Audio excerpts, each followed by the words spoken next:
Et quand t'as une phase de doute, tu fais quoi? Je vais avoir du mal à te répondre parce que franchement, je doute pas. Ça n'arrive jamais. Sincèrement, je suis pas quelqu'un De qui moins doute. en moins. Avant. Ah non, je t'assure. J'ai jamais été quelqu'un qui doute. Je dis pas que j'ai jamais eu de difficultés ou que j'ai jamais eu de questionnement, mais de doute sur moi, sur ma trajectoire, sur... Aucun. Jamais. Ça, tu prends une décision, tu y vas à fond J'y et vais tu à fond. regardes pas derrière. Et quand ça marche pas, je ne doute pas. En fait, je ne doute pas de mes capacités. Jamais.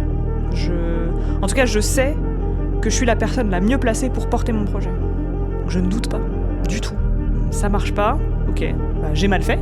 J'ai l'honnêteté de dire que je maîtrise pas tout. Tu vois, je suis assez aligné avec mes capacités et ce que je maîtrise moins. Mais je sais que sur ce que je maîtrise moins, bah, je l'ai bien identifié. Donc je sais que j'ai un travail à faire là-dessus et je progresse chaque jour là-dessus. Donc si ça marche pas, c'est peut-être que je suis pas allé assez vite, ou je maîtrisais pas assez mon sujet. Je trouve toujours une explication. Donc il n'y a jamais de doute à proprement parler. Et pour quelqu'un qui doute là, tu lui donnerais quoi comme conseil? D'agir au maximum sur ce qui est dans son contrôle. Ce qu'il maîtrise, en tout cas ce qu'il propose, il doit le maîtriser à la perfection. Quelqu'un qui entreprend, qui lance un projet, il doit maîtriser son offre à la perfection.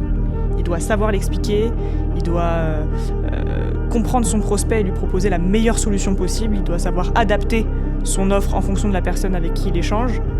Et à contrario, sur les sujets qu'il maîtrise moins ou sur lesquels il sent qu'il a un travail à faire, bah bosser tout simplement. Se faire violence, prendre des bouquins, suivre une formation, se faire accompagner si nécessaire. En tout cas, de maîtriser un maximum de choses qui est dans son contrôle. Et d'arrêter de s'angoisser ou de se contrarier sur des choses qui sont, à l'inverse, indépendantes de son contrôle.